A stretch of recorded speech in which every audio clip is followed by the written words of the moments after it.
Mabuhay! Welcome to the Philippines, Stanley. Kamusta ka na? Mabuti naman Joseph. Ikaw kamusta na? Mabuti naman. Mahaba ang naging biyahe mo mula Estados Unidos at siguradong pagod ka. Halika at sumunod ka lamang sa akin. Dito ang labasan ng mga biyahero at doon naghihintay ang sasakyan natin pauwi. Ang asul na kotse ang ating sasakyan. Mga 1 oras ang aabutin ng ating biyahe pauwi. Kailan ka ba huling nagbakasyon dito sa Pilipinas? Mga 5 taon na ang nakakaraan, matagal-tagal na rin. Sigurado, marami na muling pagbabago sa bansa. Matraffic pa rin dahil lalong dumarami ang mga sasakyan sa kalsada. Malaki na ang pagbabago sa subdivision na ito. Marami na ang mga bahay at madami na rin kayong mga kapitbahay. Patuloy kasi ang paglaki ng populasyon sa Pilipinas. Halina na sa loob. Naghihintay sina Mrs. at ang mga bata sa iyong pagdating. Welcome to Manila, Stanley. Kamusta? Heto, mabuti naman. Kayo, kamusta rin? Mabuti naman. Mamaya ka na mag-ayos ng mga bagahe mo. Siguradong gutom at pagod kayo sa biyahe. Halina at kumain muna tayo lahat.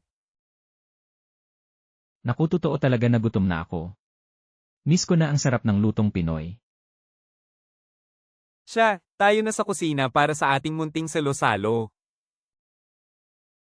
Ano-ano ba ang mga hinanda mo, Gretchen? Nakalimutan ko na ang mga pangalan ng mga lutong Pilipino na ito. Nagluto ako ng pansit bihon. Mayroon ding litsong manok at lumpiang Shanghai. Para sa panghimagas naman ay may hinanda akong buko salad. Wow! Lahat ng masasarap na pagkain.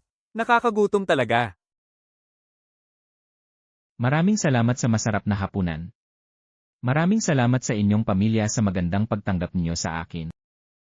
Walang anuman, Stanley. Nagagalak kami na mapaglingkuran ka. Oo nga. Natutuwa kami na kami ang pinili mong magserbisyo sa iyo. Handa ka na ba na makita ang iyong magiging kwarto sa loob ng 1 buwan? Handa na ako. Heto ang iyong magiging sariling kwarto. Kung may iba ka pang kakailanganin ay magsabi ka lamang. Maraming salamat. Ngayon ay maari na akong makapagpahinga at marami akong kakailanganing ayusin sa trabaho. Sige, magpahinga ka na, Stanley.